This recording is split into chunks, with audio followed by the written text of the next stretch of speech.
राधे राधे दोस्तों, आप सभी का स्वागत है आपके अपने ही YouTube channel Sonu sir commerce classes में। पॉलिटिकल साइंस का चैप्टर वाइज एक एक एमसीक्यू आपके साथ डिस्कस करूंगा और जो कि आपको एग्ज़ाम में हेल्प करेगा। तो चलिए हम लोग एक एक करके chapter wise MCQ question discuss करते हैं। तो चलिए वीडियो को शुरू करते हैं। तो पहला जो आपका चैप्टर है, चैप्टर का नाम है द कोल्ड वार एरा, यानी शीत युद्ध का दौर। तो शीत युद्ध का दौर से कुछ बहुविकल्पीय प्रश्न लेते हैं। तो पहला जो प्रश्न पूछा गया है, शीत युद्ध कब शुरू हुआ था, यानी when was the cold war started. तो इसका सही आंसर है 1945 में, ठीक है, 1945 में। तो सही आंसर हो जाएगा ऑप्शन नंबर सी हो जाएगा। दूसरा प्रश्न पूछा गया है, शीत युद्ध कब समाप्त हुआ। तो कब स्टार्टेड और ये समाप्त जो है, दोनों इंपॉर्टेंट क्वेश्चन है। दोनों में से कोई एक क्वेश्चन जरूर पूछ सकता है। तो शीत युद्ध कब समाप्त हुआ, when the cold war ended. तो कोल्ड वार जो समाप्त हुआ है वो हुआ है 1991 में। ऑप्शन नंबर ए हो जाएगा, ठीक है। तीसरे तीसरे नंबर प्रश्न पूछा गया कि अप्रैल 1949 में निम्नलिखित में से कौन सा संगठन बनाया गया था। Which organisation among the following was formed in April 1949। तो इसका सही आंसर हो जाएगा नाटो। ऑप्शन नंबर बी हो जाएगा, ठीक है। क्वेश्चन नंबर 4 में पूछा गया, द्वितीय विश्व युद्ध में अमेरिका ने जापान के किस शहर पर अणु बम गिराया था, यानी in which of the city of Japan America dropped atom bomb during the cold war. तो इसका सही उत्तर हो जाएगा, यहाँ पर दिया गया है नागासाकी, और एक हिरोशिमा था, तो यहाँ पर है नागासाकी दिया हुआ है। तो सही आंसर हो जाएगा ऑप्शन नंबर सी, नागासाकी। तो ऑप्शन 4 नंबर के बाद 5वां नंबर देख लेते हैं, बगदाद संधि पर किस वर्ष हस्ताक्षर हुए थे। In which year the Baghdad Pact was signed. तो इसका सही आंसर हो जाएगा 1955। ऑप्शन नंबर बी हो जाएगा। क्वेश्चन नंबर 6 में पूछा गया है कि वारसा पैक्ट कब हुआ था, when was the Warsaw pact signed. तो सही आंसर हो जाएगा 1955। सही ईयर जरूर याद रखिएगा, 1955। ये सब जरूर पूछता है ईयर वाला क्वेश्चन, तो थोड़ा सा ध्यान जरूर दीजिएगा इसमें। क्वेश्चन नंबर 7 में पूछा गया कि बर्लिन की दीवार कब खड़ी की गई थी, when was the wall of Berlin built. तो इसका सही आंसर हो जाएगा 1961, यानी ऑप्शन नंबर ए हो जाएगा। क्वेश्चन नंबर 8 में पूछा गया है कि दो ध्रुवीय विश्व में पूर्वी गठबंधन का नेतृत्व किसने किया, यानी who led the eastern alliance in the bipolar world. तो इसका सही आंसर हो जाएगा सोवियत संघ। ऑप्शन नंबर बी हो जाएगा क्वेश्चन नंबर 8 का। आगे बढ़ते हैं हम लोग क्वेश्चन नंबर 9। तो क्वेश्चन नंबर 9 में दिया गया है कि पहला गुट निरपेक्ष सम्मेलन कब हुआ, यानी when was the first non aligned movement held. तो इसका सही आंसर हो जाएगा 1961। ऑप्शन नंबर बी हो जाएगा। क्वेश्चन नंबर 10 में पूछा गया कि नाटो में 1949 में कितने देश सम्मिलित थे, यानी how many countries were associated with NATO in 1949। तो इसका सही आंसर हो जाएगा option number A 12। Question number 11 में पूछा गया है कि पहला गुट निरपेक्ष सम्मेलन कहाँ हुआ, where was the first non aligned summit held. तो इसका सही आंसर हो जाएगा बेलग्रेड। Option number B. बहुत इंपॉर्टेंट क्वेश्चन है, ये सब जरूर याद कीजिएगा आप लोग। ऑप्शन नंबर बी हो जाए। क्वेश्चन नंबर 12 में पूछा गया कि संयुक्त राज्य अमेरिका ने साम्यवाद के विस्तार को रोकने के लिए किन सैनिक समझौतों तथा संगठनों का निर्माण किया, यानी United States America formed which military alliance and organisation to prevent the spread of communism. तो इसका सही आंसर हो जाएगा नाटो, शिएटो, सेंटो, यानी उपरोक्त सभी, all of the above. Option number D सही हो जाएगा। क्वेश्चन नंबर 13 में पूछा गया कि वारसा पैक्ट का संबंध किस सैन्य गठबंधन से था। The Warsaw pact was related to which alliance. तो इसका सही आंसर हो जाएगा सोवियत अलायंस, यानी सोवियत गठबंधन से। ऑप्शन नंबर बी हो जाएगा। क्वेश्चन नंबर 14 में पूछा गया है दक्षिण पूर्व एशियाई संधि संगठन निम्नांकित में किससे संबंधित था, यानी South East Asia treaty organisation was related to which of the following. तो इसका सही आंसर हो जाएगा अमेरिकी गुट से, यानी American bloc. Option number B हो जाएगा। क्वेश्चन नंबर 15 में जर्मनी का एकीकरण कब हुआ? When was Germany unified? तो इसका सही आंसर हो जाएगा 1990 यानी 1990 में। ऑप्शन नंबर ए हो जाएगा। क्वेश्चन नंबर 16 में पूछा गया है कि गुट निरपेक्ष आंदोलन के संस्थापक कौन थे? Who were the founder of non aligned movement? तो इसका सही आंसर हो जाएगा Jawaharlal Nehru, Joseph Broz Tito, Gamal Abdul Nasser, यानी all of these. Option number D हो जाएगा। क्वेश्चन नंबर 17 में पूछा गया कि क्यूबा मिसाइल संकट किस वर्ष उत्पन्न हुआ था? In which year Cuba missile crisis emerged? तो इसका सही आंसर हो जाएगा 1962। ऑप्शन नंबर ए हो जाएगा। क्वेश्चन नंबर 18 में पूछा गया कि निम्नलिखित में से कौन शीत युद्ध का चरम बिंदु था? यानी which among the following was the climax of cold war? तो इसका सही आंसर हो जाएगा बर्लिन की दीवार, wall of Berlin. Option number A हो जाएगा क्वेश्चन नंबर 18 का। क्वेश्चन नंबर 19 में पूछा गया है आपसे कि गुट निरपेक्ष देशों का शिखर सम्मेलन नई दिल्ली में कब आयोजित हुआ था? When the summit of non aligned countries was held in new Delhi? तो इसका सही आंसर हो जाएगा 1983, 1983 में। ऑप्शन नंबर बी हो जाएगा। किस देश ने नाटो में अमेरिका नेतृत्व का विरोध किया था? Which country had opposed American dominance in NATO? तो इसका सही आंसर हो जाएगा फ्रांस ने। ऑप्शन नंबर बी हो जाएगा। ठीक है, तो ये शीत युद्ध का दौर चैप्टर से आप इतना क्वेश्चन अगर आप याद कर लेते हैं, इतना पढ़ लेते हैं, तो एग्ज़ाम में ज़रूर आ जाएगा इसी से। ठीक है, अब आगे चैप्टर हम लोग पढ़ते हैं डी ध्रुवीयता का अंत, यानी the end of by polarity. ठीक है, तो इससे संबंधित कुछ मल्टीपल चॉइस क्वेश्चन देख लेते हैं हम लोग। तो इसमें जो है पहला क्वेश्चन आपको पूछा गया है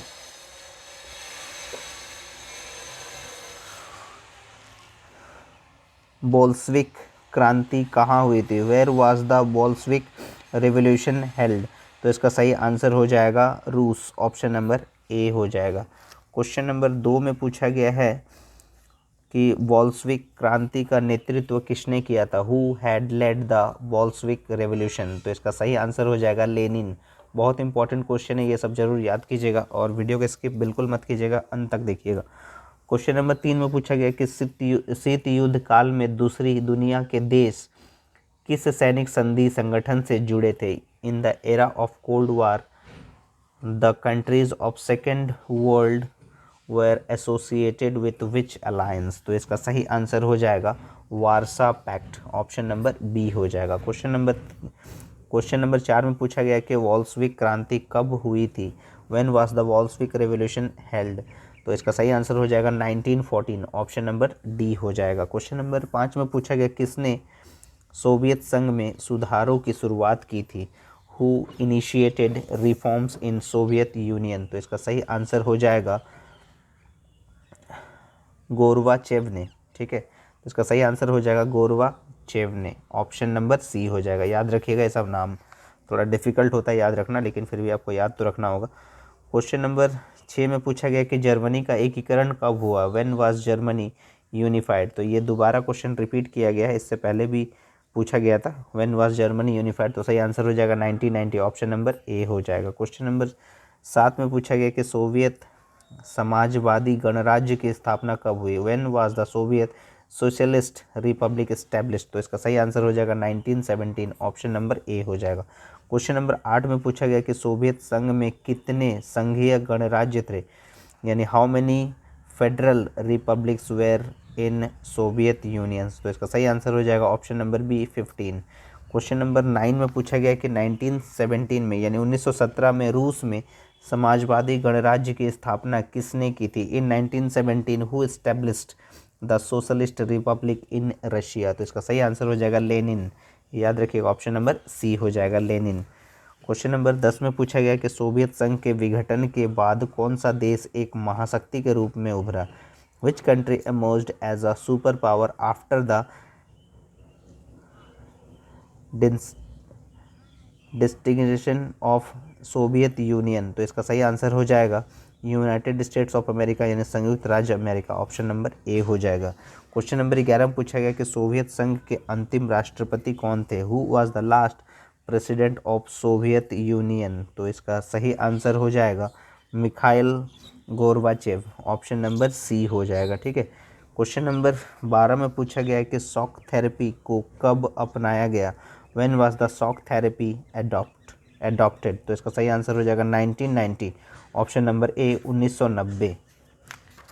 क्वेश्चन नंबर 12 के बाद क्वेश्चन नंबर 13 देख लेते हैं हम लोग।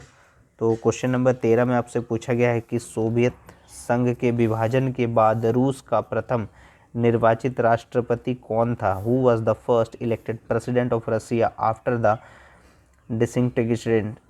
Disintegration of Soviet Union? तो इसका सही आंसर हो जाएगा येल्त्सिन, ऑप्शन नंबर बी हो जाएगा। क्वेश्चन नंबर 14 में पूछा गया कि स्वतंत्र राष्ट्रों के राष्ट्रकुल की स्थापना किसने की? Who established the Commonwealth of independent Nations? तो इसका सही आंसर हो जाएगा येल्त्सिन ने, ऑप्शन नंबर सी हो जाएगा। क्वेश्चन नंबर 15 में पूछा गया कि गोर्बाचेव ने सोवियत संघ के राष्ट्रपति पद से कब इस्तीफा दिया? यानी when Gorbachev resigned from the post of the president of Soviet Union? तो इसका सही आंसर हो जाएगा 25 दिसंबर 1991 में, यानी 25 दिसंबर 1991 में, ऑप्शन नंबर ए हो जाएगा। क्वेश्चन नंबर 16 में मिखाइल गोर्बाचेव कम्युनिस्ट पार्टी के महासचिव कब बने? When Gorbachev becomes the secretary general of communist party? तो इसका सही आंसर हो जाएगा 1985 यानी 1985 में, option number C. Question number 17 में पूछा गया है कि सोवियत संघ का विघटन कब हुआ? When was the Soviet Union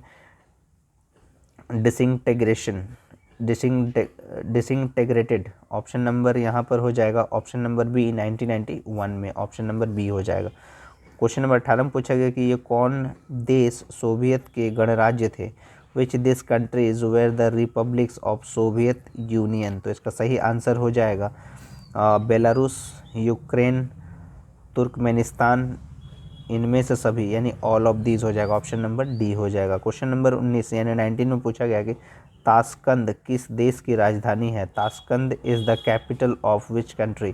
तो इसका सही आंसर हो जाएगा उज्बेकिस्तान, ऑप्शन नंबर ए हो जाएगा।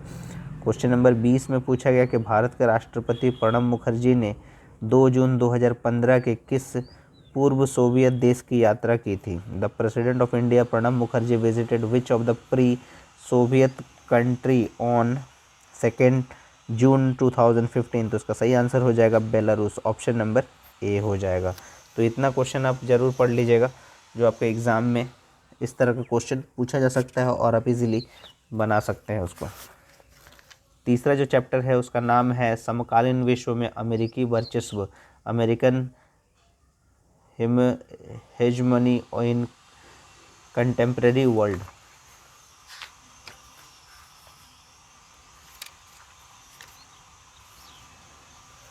तो क्वेश्चन नंबर 1 में पूछा गया कि ऑपरेशन डेजर्ट स्टॉर्म किससे संबंधित है? To which the operation desert storm was related? तो इसका सही आंसर हो जाएगा फर्स्ट गल्फ वार, यानी प्रथम खाड़ी युद्ध, ऑप्शन नंबर ए हो जाएगा। क्वेश्चन नंबर 2 में पूछा गया कि कुवैत पर किस राज्य ने कब्जा कर लिया था? Which state had occupied Kuwait? तो इसका सही आंसर हो जाएगा Iraq, option number B. Question number 3 में पूछा गया है कि परमाणु अप्रसार संधि पर किस देश ने हस्ताक्षर नहीं किया? Which country has not signed in the non proliferation treaty? तो इसका सही आंसर हो जाएगा भारत, यानी इंडिया ने, option number C. Question number 4 में पूछा गया कि अमेरिका के विश्व व्यापार केंद्र पर आक्रमण कब हुआ? When the इन्वेशन on world trade centre of America took place? तो इसका सही आंसर हो जाएगा 11 सितंबर 2001 में, यानी 11 सितंबर 2001, ऑप्शन नंबर ए हो जाएगा। क्वेश्चन नंबर 5 में पूछा गया कि विश्व को इंटरनेट की सुविधा किस राज्य की देन है? यानी facility of internet of the world is gift of which country? तो इसका सही आंसर हो जाएगा अमेरिका, ऑप्शन नंबर सी हो जाएगा। ठीक है। क्वेश्चन नंबर 6 में पूछा गया कि MBA पाठ्यक्रम की शुरुआत किस देश में हुई। The MBA syllabus was started in which country. तो इसका सही आंसर हो जाएगा अमेरिका, ऑप्शन नंबर ए।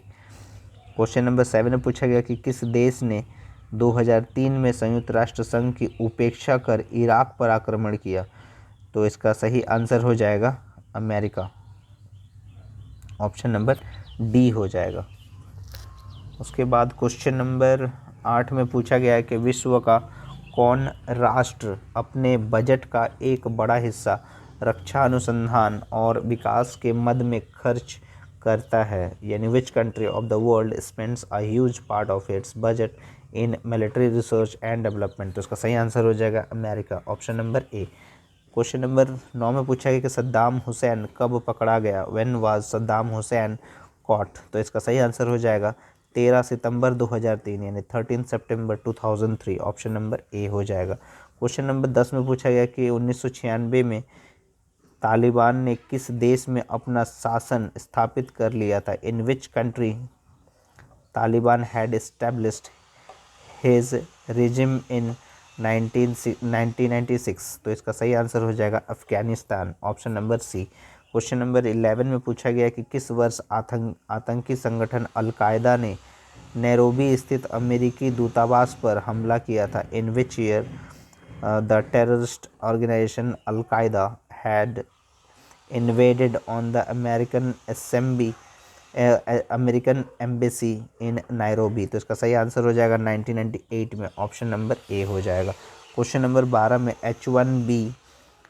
H1B वीज़ा किस देश की नीति है। H1B visa is the policy of which country. तो उसका सही आंसर हो जाएगा अमेरिका, ऑप्शन नंबर सी हो जाएगा। ठीक है, समकालीन विश्व में अमेरिकी वर्चस्व अध्याय समाप्त करने के बाद चौथा अध्याय है आपका सत्ता के वैकल्पिक केंद्र, यानी अल्टरनेटिव सेंटर्स ऑफ पावर। सत्ता के वैकल्पिक केंद्र से संबंधित कुछ प्रश्न देख लेते हैं।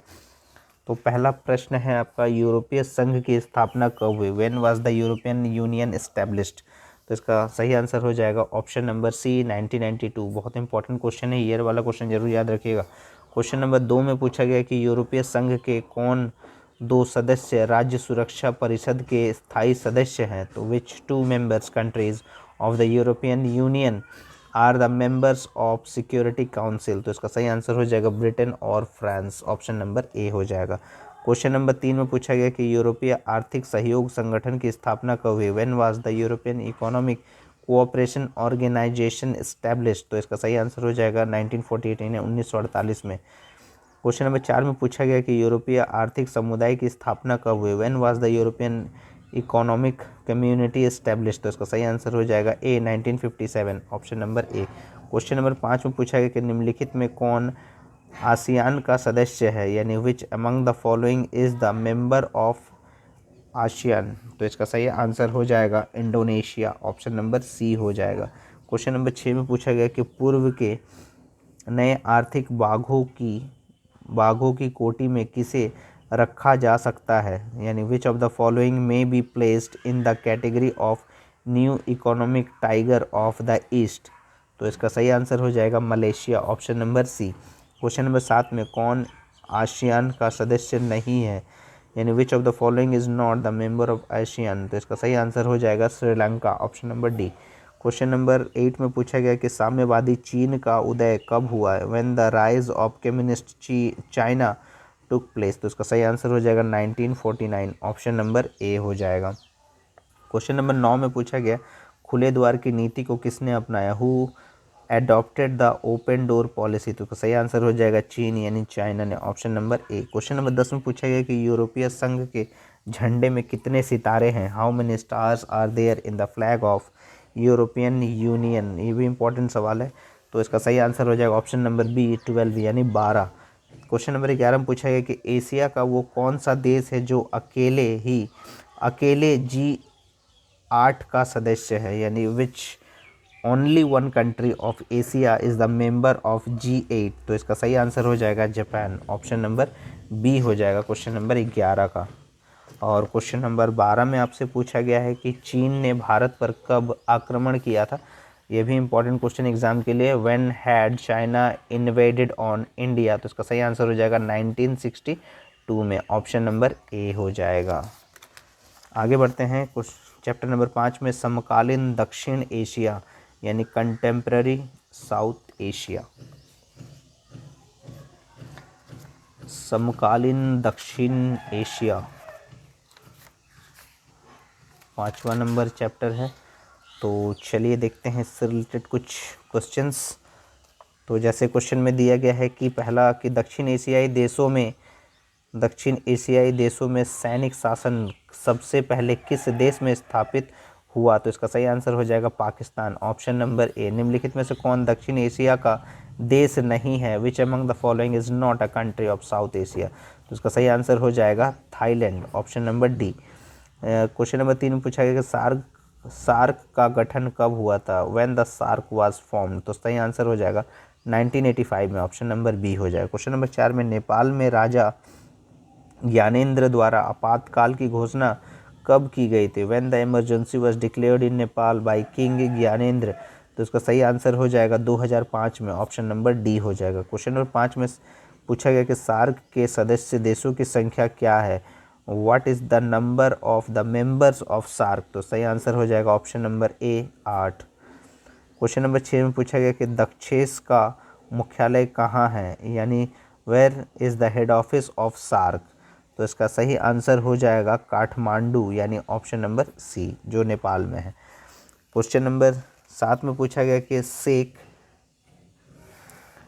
मुजीबुर रहमान किस देश के प्रधानमंत्री थे, Sheikh Mujibur Rahman was the prime minister of which of the country, तो इसका सही आंसर हो जाएगा बांग्लादेश, ऑप्शन नंबर बी हो जाएगा। क्वेश्चन नंबर 8 में पूछा गया कि दक्षिण एशिया का निम्नांकित कौन देश है जिसने सबसे पहले अर्थव्यवस्था का उदारीकरण किया, यानी which of the following south Asian country liberalise the economy first, तो इसका सही आंसर हो जाएगा श्रीलंका, ऑप्शन नंबर सी हो जाएगा। क्वेश्चन नंबर 9 में पूछा गया है कि कोलंबो में राजीव जयवर्धने समझौता कब हुआ था, when the Rajiv Jayewardene agreement was signed in Colombo, तो इसका सही आंसर हो जाएगा 1987 में, option number B.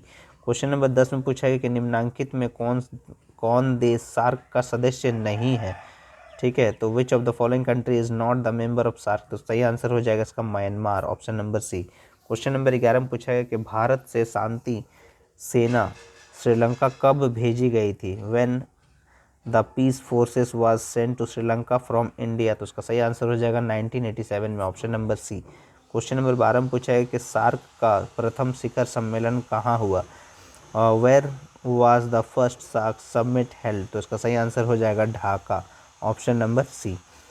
Question number 13 में पूछा गया कि तस्कंद समझौता कब हुआ था, when the Tashkent agreement was signed, तो इसका सही आंसर हो जाएगा 10 जनवरी 1966, यानी 10 जनवरी 1966, option number A.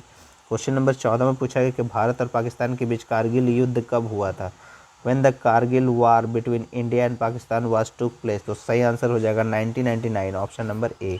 Question number 15 में पूछा गया कि सार्क का 19वां शिखर सम्मेलन जो रद्द हो गया कहाँ होने वाला था, यानी the 19th SAARC summit which is cancelled where was to be held, तो इसका सही आंसर हो जाएगा इस्लामाबाद, ऑप्शन नंबर सी हो जाएगा जो पाकिस्तान में है। आगे बढ़ते हैं हम लोग अंतर्राष्ट्रीय संगठन यानी इंटरनेशनल ऑर्गेनाइजेशन चैप्टर देख लेते हैं, उससे रिलेटेड कुछ क्वेश्चंस।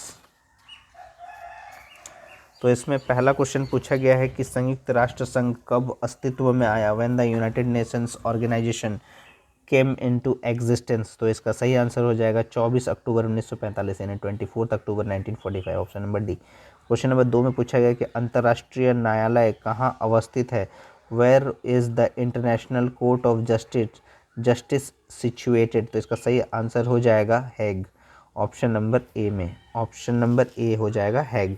क्वेश्चन नंबर 3 में पूछा गया कि आर्थिक और सामाजिक परिषद की सदस्य संख्या क्या है, what is the number of the member of economic and social council, तो उसका सही आंसर हो जाएगा option number C 54। Question number 4 में पूछा गया कि संयुक्त राष्ट्र संघ के महासचिव वान की मून किस देश के नागरिक है? The secretary general of UNO Ban Ki Moon is the citizen of which country? तो उसका सही आंसर हो जाएगा दक्षिण कोरिया यानी South Korea, option number C हो जाएगा क्वेश्चन नंबर 4 का। क्वेश्चन नंबर 5 देख लेते हैं। क्वेश्चन नंबर 5 में पूछा गया कि विश्व व्यापार संगठन की स्थापना कब हुई?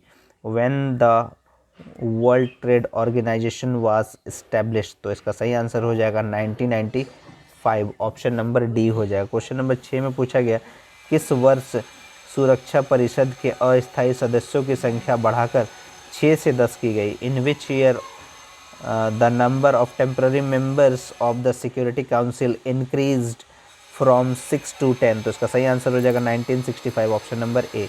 क्वेश्चन नंबर 7 में पूछा गया है अंतर्राष्ट्रीय परमाणु ऊर्जा एजेंसी की स्थापना कब की गई? When was the international atomic energy agency established? तो इसका सही आंसर हो जाएगा 1957, option number C. Question number 8 में पूछा गया किसकी सिफारिश पर महासभा महासचिव की नियुक्ति करती है?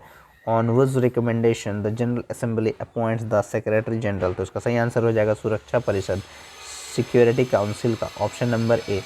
क्वेश्चन नंबर 9 में पूछा गया है कि संयुक्त राष्ट्र संघ का गठन मानवता को स्वर्ग पहुंचाने के लिए नहीं बल्कि उसे नरक से बचाने के लिए हुआ है? किसका कथन है? The United nations was not created to take humanity to heaven but to save it from the hello.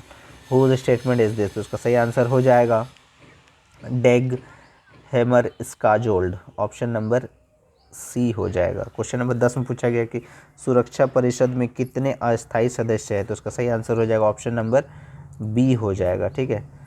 10 सुरक्षा परिषद में निषेधाधिकार संपन्न देश कौन नहीं है? Which is not the veto powered country in security council? तो उसका सही आंसर हो जाएगा भारत, ऑप्शन नंबर डी हो जाएगा। क्वेश्चन नंबर 12 में अंतर्राष्ट्रीय न्यायालय में कितने न्यायाधीश होते हैं? देयर आर हाउ मेनी जजेस in international court of justice? तो उसका सही आंसर हो जाएगा option number D 15।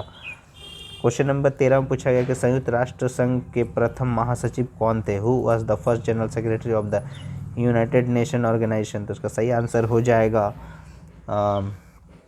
ट्राइगली, option number A हो जाएगा। क्वेश्चन नंबर 14 में पूछा गया कि मानव अधिकार परिषद की स्थापना कब हुई? When was the human right council established? तो इसका सही आंसर हो जाएगा ऑप्शन नंबर बी 2006 में। क्वेश्चन नंबर 15 में पूछा गया है कि एमनेस्टी इंटरनेशनल का संबंध किससे है? Amnesty International is related to which? तो इसका सही आंसर हो जाएगा human right, option number A हो जाएगा। ठीक है। अंतर्राष्ट्रीय संगठन से कुछ संबंधित प्रश्न देख लिए हम लोग। अब आगे जो चैप्टर है उसका नाम है समकालीन विश्व में सुरक्षा यानी security in contemporary world.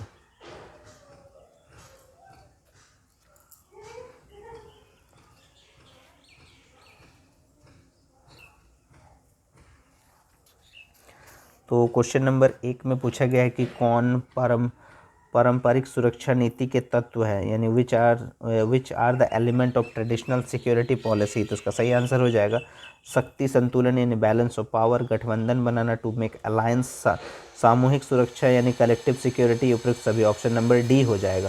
Question number 2 में पूछा गया कौन मानव सुरक्षा से संबंधित है? Which is related to human security? तो इसका सही आंसर हो जाएगा अकाल यानी फेमाइन, महामारी यानी एपिडेमिक्स, प्राकृतिक आपदाएं natural climates, option number D all of these यानी उपयुक्त सभी। क्वेश्चन नंबर 3 में पूछा गया कि वैश्विक ताप वृद्धि किस देश को सबसे अधिक खतरा है?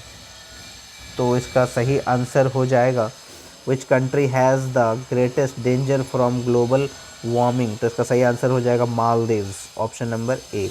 क्वेश्चन नंबर 4 में पूछा गया निम्नलिखित में से कौन वैश्विक सुरक्षा का मामला है? Which among the following is the matter of global security? तो उसका सही आंसर हो जाएगा वैश्विक ताप वृद्धि यानी ग्लोबल वार्मिंग, बर्ड फ्लू, अंतर्राष्ट्रीय आतंकवाद यानी इंटरनेशनल टेररिज्म, उपयुक्त सभी यानी ऑल ऑफ द अबव हो जाएगा, option number D. Question number 5 में पूछा गया सुरक्षा की पारंपरिक धारणा के अंतर्गत खतरे के नए स्रोत कौन सा है? What are the new source of threats under non traditional nation of security? तो उसका सही आंसर हो जाएगा terrorism, volatisation of human rights, global poverty, all of this, option number D हो जाएगा। ठीक है। आगे बढ़ते हैं हम लोग क्वेश्चन नंबर 6 में विश्व मानवाधिकार दिवस कब मनाया जाता है? तो ये हो जाएगा 10 दिसंबर को, ऑप्शन नंबर ए हो जाएगा। वैश्विक ताप वृद्धि किस सुरक्षा का मामला है?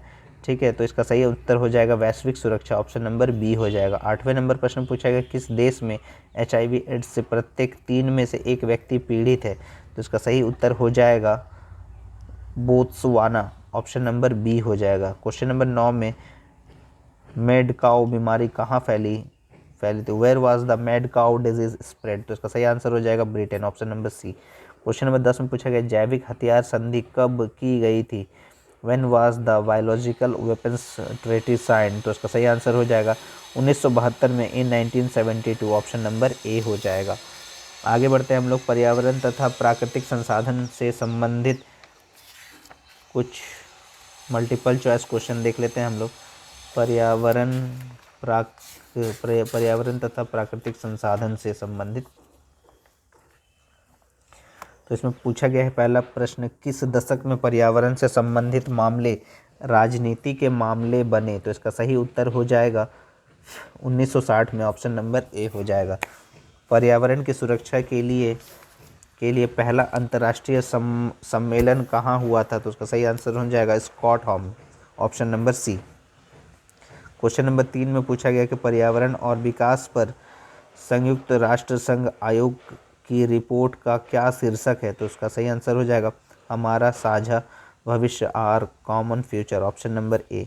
क्वेश्चन नंबर 4 में पूछा गया क्योटो प्रोटोकॉल पर कब हस्ताक्षर हुआ था? तो उसका सही आंसर हो जाएगा ए, ऑप्शन ए, 1997 में, 1997 में। 5वें नंबर प्रश्न पूछा गया कि 1992 में पृथ्वी सम्मेलन कहाँ हुआ था? Where was the earth summit held in 1992? तो इसका सही आंसर हो जाएगा Rio de Janeiro, option number A. Question number 6 में हम लोग विश्व पर्यावरण दिवस कब मनाते हैं? When we celebrate world environment day? तो ये सही आंसर हो जाएगा 5 जून, यानी 5 जून को, ऑप्शन नंबर सी। बहुत इंपॉर्टेंट सवाल है, ये पूछता ही है एग्जाम में। ठीक है, आगे बढ़ते हैं। क्वेश्चन नंबर 7, ब्यूनस आयर्स सम्मेलन कब हुआ था? तो इसका सही आंसर हो जाएगा 1998 में, option number B. Question number 8 में विश्व की साझी समस्या कौन है? तो इसका सही आंसर हो जाएगा वायुमंडल, समुद्री सतह, बाह्य अंतरिक्ष, उपयुक्त सभी, option number D. Question number 9 में ग्रीन हाउस गैस संबंधित है वैश्विक ताप वृद्धि से, ऑप्शन नंबर ए हो जाएगा। क्वेश्चन नंबर 10 में world council of indigenous people का गठन कब हुआ? तो इसका सही आंसर हो जाएगा 1975, ऑप्शन नंबर ए। ईयर वाला क्वेश्चन जरूर आप याद रखिएगा, एग्जाम में बहुत आता है ये। ग्लोबलाइजेशन यानी वैश्वीकरण से संबंधित देख लेते हैं हम लोग कुछ प्रश्न। तो पहला क्वेश्चन है वैश्वीकरण किस विचारधारा पर आधारित है? इसको सही उत्तर हो जाएगा उदारवाद पे, option number D. Question number 2 में पूछा गया कि भारतीय प्रतिभूति एवं विनिमय बोर्ड सेबी की स्थापना कब हुई? When SEBI is established? तो इसका सही आंसर हो जाएगा 1994, ऑप्शन नंबर ए हो जाएगा। ठीक है, आगे बढ़ते हैं क्वेश्चन नंबर 3 पे। भारत में नई आर्थिक नीति कब शुरू हुई? When the new economic policy started in India? तो ये सही आंसर हो जाएगा 1991 में, ऑप्शन नंबर बी। भारत में किस प्रधानमंत्री ने आर्थिक उदारीकरण को शुरू किया था? Which prime minister had started the economic liberalisation in India? तो इसका सही आंसर हो जाएगा P B Narasimha Rao, option number A हो जाएगा। वैश्वीकरण के बाद हम लोग आगे देख लेते हैं राष्ट्र निर्माण तथा इसकी समस्याएं, nation building and it's problems.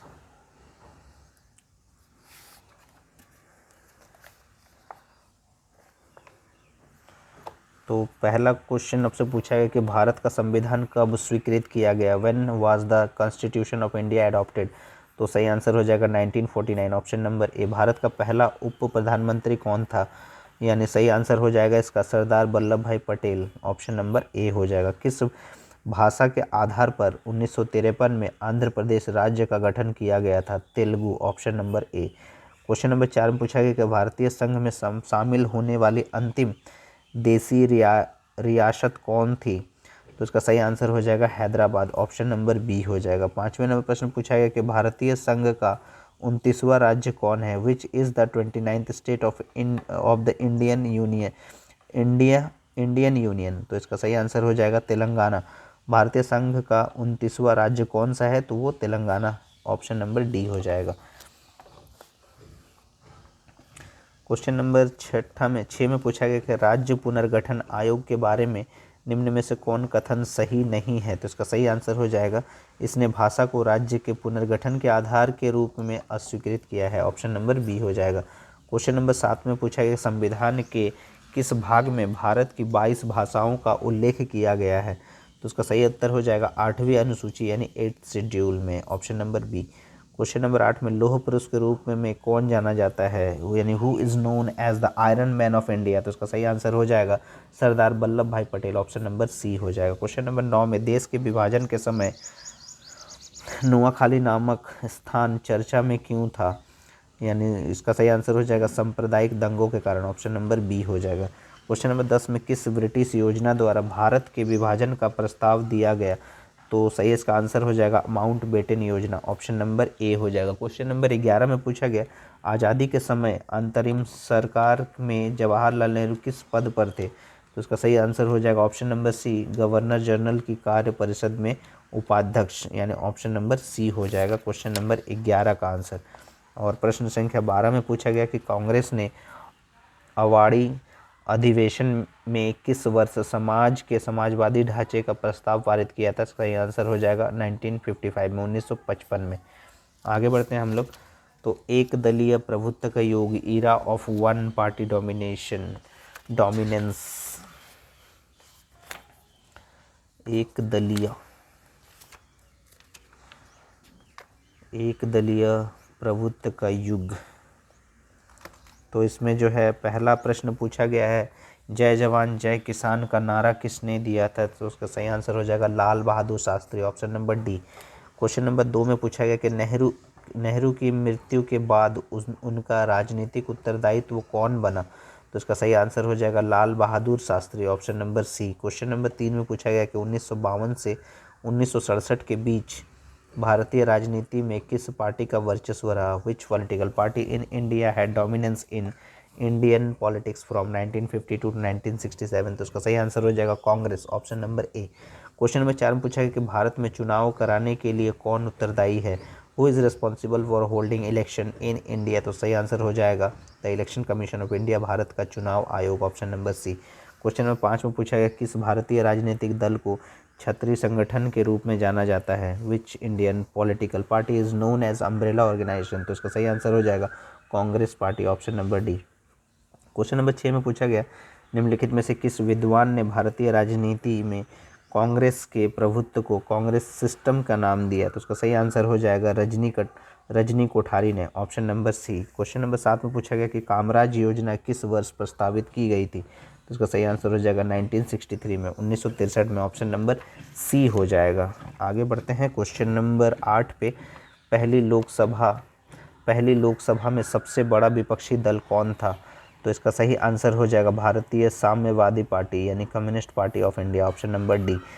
Question number 9 में पूछा गया 1952 से 67 के काल में कांग्रेस के प्रभुत्व के लिए निम्नलिखित में से कौन सा तत्व उत्तरदायी नहीं है? तो इसका सही आंसर हो जाएगा मजबूत क्षेत्रीय आकांक्षा यानी strong regional feelings. Option number D. Question number 10 में पूछा गया किस राजनीतिक दल ने भारत में पूंजीवाद तथा खुले बाजार की अर्थव्यवस्था का समर्थन किया? तो सही आंसर हो जाएगा स्वतंत्र party. Option number A. Question number 11 में पूछा गया कि स्वतंत्र भारत का प्रथम विधि मंत्री कौन था? यानी who is the first law minister of independent India? तो इसका सही आंसर हो जाएगा BR Ambedkar. Option number D. Question number 12 में पूछा गया कि निम्नलिखित में से किसने 1951 में भारतीय जनसंघ पार्टी की स्थापना की थी? सही आंसर हो जाएगा इसका श्यामा प्रसाद मुखर्जी ने। ऑप्शन नंबर सी हो जाएगा।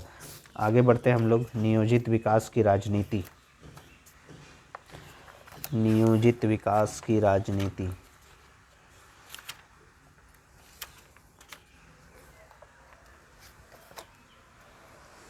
तो क्वेश्चन नंबर 1 में पूछा गया कि पंचवर्षीय योजना किसके द्वारा तैयार की गई थी?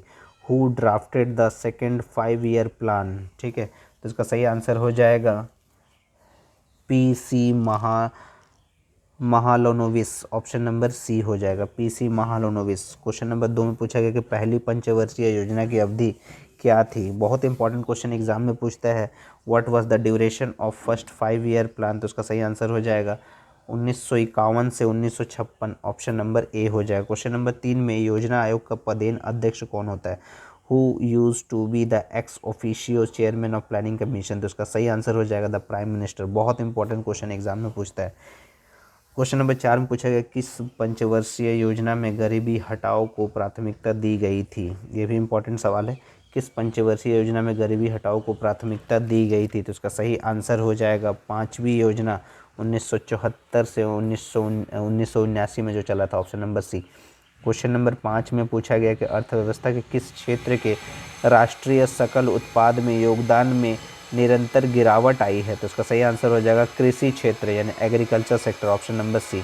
नीति आयोग का पूरा नाम क्या है, what is the full form of NITI Aayog. तो इसका सही आंसर हो जाएगा national institute for transforming India, option number D हो जाएगा। ठीक है। क्वेश्चन नंबर 7 में पूछा गया उत्तर उदारीकरण युग में अर्थव्यवस्था के किस क्षेत्र ने तेजी से प्रगति की थी। उसका सही आंसर हो जाएगा सेवा क्षेत्र यानी service sector, option number D. निम्नलिखित में से कौन सा नीति आयोग का कार्य नहीं है। तो सही आंसर हो जाएगा ऑप्शन नंबर ए पंचवर्षीय योजनाएं तैयार करना, ऑप्शन नंबर ए हो जाएगा। निम्न में से कौन सा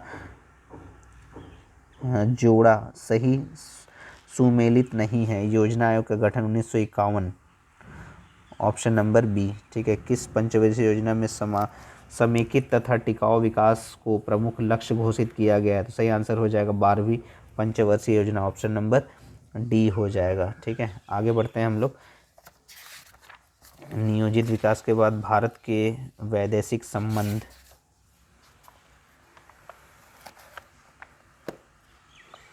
तो पहला प्रश्न है पहला गुटनिरपेक्ष आंदोलन कब हुआ था।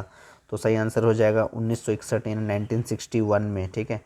भारतीय प्रधानमंत्री लाल बहादुर शास्त्री द्वारा पाकिस्तान के साथ किस समझौते पर हस्ताक्षर किए गए थे। सही आंसर हो जाएगा ताशकंद समझौता, ऑप्शन नंबर डी। मैकमोहन रेखा कहाँ है, बहुत इंपॉर्टेंट सवाल है। Where is the McMahon line. तो सही आंसर हो जाएगा अरुणाचल प्रदेश में, ऑप्शन नंबर बी। किस पड़ोसी देश के साथ भारत ने 1962 में युद्ध लड़ा था। सही उत्तर हो जाएगा चीन, ऑप्शन नंबर सी। कौन सी रेखा भारत व बांग्लादेश के बीच सीमा निर्धारण करती है। तो इसका सही आंसर हो जाएगा Radcliffe line, option number C. Important सवाल है ये, मिस मत कीजिएगा एक भी क्वेश्चन इसका।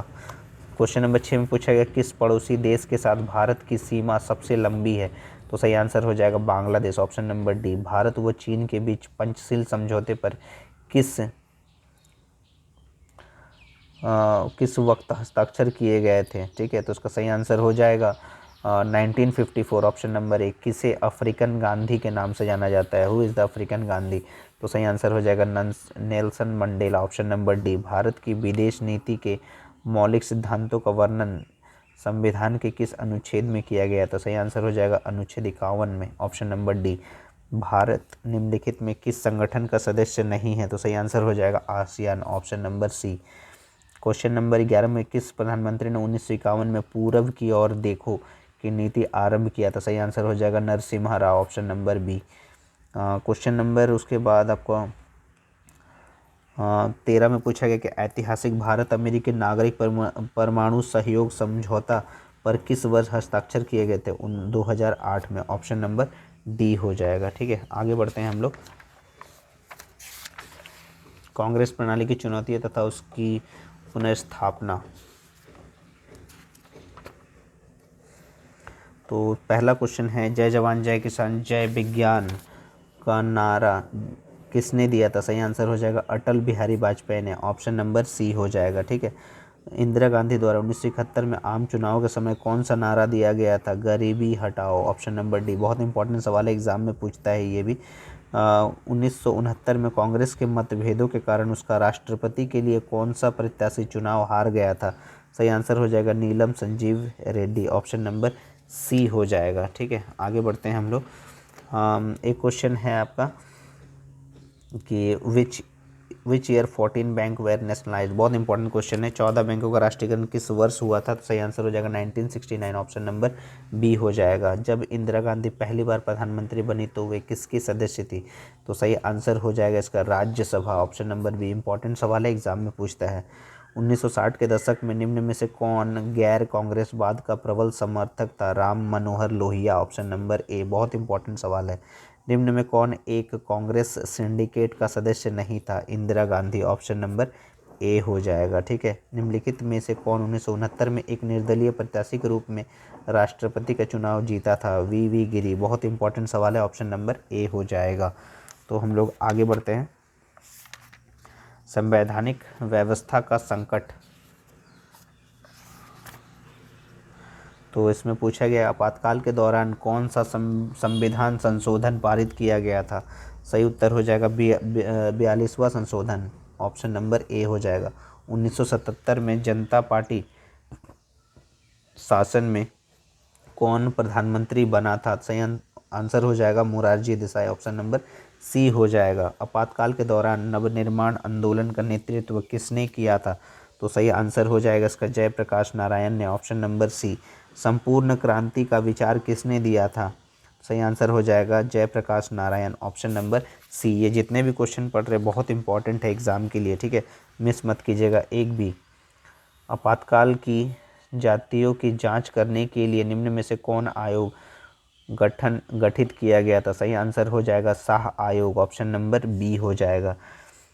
जब 1975 में देश में आपातकाल लागू किया गया था तो भारत का राष्ट्रपति कौन था? इंपॉर्टेंट सवाल है, सही आंसर हो जाएगा Fakhruddin Ali Ahmed, option number D. आगे बढ़ते हैं हम लोग। उच्च न्यायालय के किस न्यायाधीश ने 1975 में इंदिरा गांधी के लोकसभा निर्वाचन का अवैध घोषित कर दिया था? सही आंसर हो जाएगा इसका न्यायमूर्ति जगमोहन लाल सिन्हा, ऑप्शन नंबर बी हो जाएगा। ठीक है, बहुत इंपॉर्टेंट सवाल है। निम्नलिखित में से किस राजनीतिक दल ने 1977 में केंद्र में पहली गैर कांग्रेस सरकार का गठन किया था? सही आंसर हो जाएगा Janata Dal, option number C हो जाएगा। ठीक है, तो आगे बढ़ते हैं हम लोग। क्षेत्रीय आकांक्षाएं तथा संघर्ष से संबंधित कुछ प्रश्न। तो आपका पहला प्रश्न है, संविधान के द्वारा किस राज्य को विशेष दर्जा प्रदान किया गया है? सही आंसर हो जाएगा जम्मू तथा Kashmir, option number C. National Conference नामक पार्टी किस राज्य में सक्रिय है? सही आंसर हो जाएगा जम्मू तथा कश्मीर। तेलुगु देशम पार्टी किस राज्य में कार्यरत है? सही उत्तर हो जाएगा Andhra Pradesh, option number B.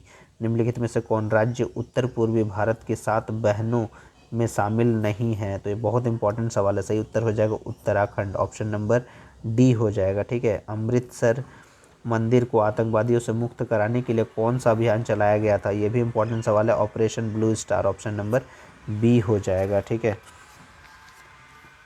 उसके बाद क्वेश्चन पूछा गया है कि भारत में विलय के संबंध में जम्मू एवं कश्मीर की ओर से दस्तावेज पर हस्ताक्षर किसने किया था?